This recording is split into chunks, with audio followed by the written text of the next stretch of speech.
You are looking at Julian's pronunciation guide, where we look at how to pronounce better some of the most mispronounced words in the world, like this other curious word. But how do you say what you're looking for today?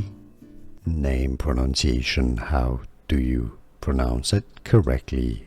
If you want to learn more confusing Arabic names, make sure to stay tuned. Meaning safe or undamaged.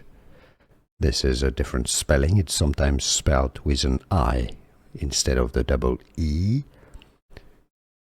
Arabic, Saleem. Saleem. In English, it's generally the pronunciation as Saleem. Here are more videos on how to pronounce more confusing words and names too many mispronounced. Like this video if you found it useful. I appreciate your support. I'll see you soon and thanks for watching.